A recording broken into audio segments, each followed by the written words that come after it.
நான் வந்து கடற்கரையில மீனவ தொழிலாளி, மீனவ குடும்பத்தில் இருந்தவங்க.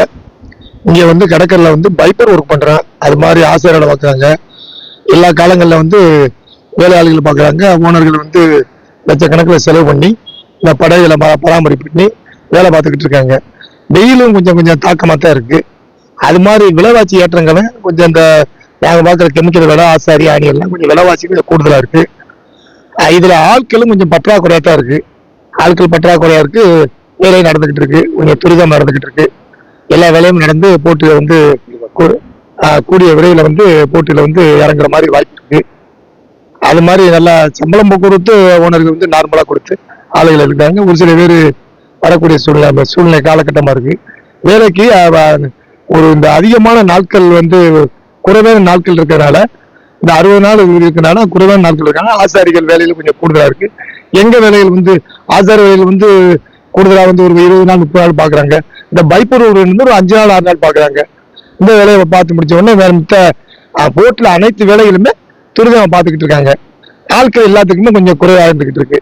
எல்லாமே எல்லாம் போய்கிட்டு இருக்கு. இப்ப எல்லாமே பழுதறிஞ்ச வேலையெல்லாம் முடிச்சுட்டு போட்டியில் இறக்கிறதுக்கான ஏற்பாடுகள்லாம் வந்து மக்கள் வந்து தீவிரமா இருக்காங்க. ஒரு போட்டுக்கு வந்து நீங்க இப்படி பார்த்தாலும் வந்து குறைவா ஒரு போட்டு மேலே ஏற்றி இறக்கி வேலை ஆக்குறாங்கன்னா குறைவான செலவே வந்து ஒரு 3 லட்சம் ரூபா ஆகும். அதுக்கு மேற்கொண்டு அவங்க வந்து வேலை பலன்களை வந்து ஒரு கூடுதல் ஆக்கினாலாம் 6 லட்சம் 7 லட்சம் 8 லட்சம் இப்படி ஆகும். அந்த மாதிரி வேலைகள் வந்து கூடுதலா போக நார்மல் இப்ப நிறைய போட்டிகள் வந்து வேலை பார்க்காம ஆட்கள் தொய்வு இருக்கனால போட்டியில கரையை கிடக்கு. இன்னும் போட்டிகள் வந்து ஒரு 2 வாரம் 3 வாரம் ரன் ஆன பிறகு ஆட்டோமேட்டிக்கா அந்த மேலே ஏற்றி வேலை வைப்பாங்க.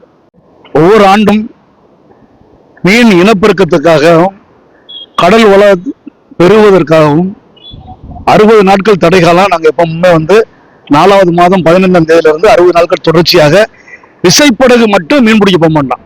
ஆனால் நாட்டு படகுகள் எல்லாமே வந்து 60 நாளும் கடல்ல தான் கிடப்பாங்க. அது எந்த லாஜிக்குன்னு தெரியல. ஆனா இந்த போர்னால நாங்க வாங்கக்கூடிய அனைத்து பொருட்களும் வந்து 2 மடங்கு விலை ஏறி இருக்கு. அதாவது கண்ணாடி நாரில்லை, அதாவது பைபர் பொருட்கள் பூராமே வந்து 150 ரூபாய்க்கு வாங்கின ரெக்ஸின் சாமா இன்னைக்கு வந்து 250 ரூபாய் ஆயிருக்கு. அனைத்து பொருட்களுமே, அதாவது வலை கயிறுகள், அதாவது மால் வந்து 300 ரூபாய்க்கு வாங்கின மால் இன்னைக்கு 500 ரூபாய். இன்னைக்கு கயிறு வந்து 200 ரூபாய்க்கு வாங்கின கயிறு 300 ரூபாய். இப்படி என்னுடைய அத்தியாவசிய பொருட்கள் அனைத்துமே வந்து 2 மடங்கு விலை இருக்கு. எப்படி வந்து இந்த படகு வந்து இயக்க போறோம், எப்படி வந்து நாங்க போட்ட அந்த அதாவது ஒவ்வொரு படகுகளுக்கும் வந்து 5 லட்சம் ரூபாயில இருந்து 10 லட்சம் ரூபாய் செலவு பண்ணி தான் நாங்க மீன் பிடிக்க போறோம். ஆனா எங்கள்கிட்ட வந்து அந்த கொள்முதல் பண்ற அந்த வியாபாரிகள் வந்து இந்த தடைகாலம் முடிஞ்சு போகும்போது அனைத்து, அதாவது கனவா வந்து 300 ரூபாய் 400 ரூபாய்க்கு போன கனவாயை வந்து பாதி விலைக்கு எடுக்கிறதுக்கு அவங்க தயாரா இருக்காங்க. 600 ரூபாய்க்கு போன ராளை வந்து 300 ரூபாய்க்கு எடுக்கிறதுக்கு தயாராகிட்டு இருக்காங்க. இது போக நண்டு வந்து 600 ரூபாய் 700 ரூபாய்க்கு போன நண்டை வந்து பாதி விலைக்கு எடுக்கிறதுக்கு அவங்க தயாரா இருந்துகிட்டு இருக்காங்க.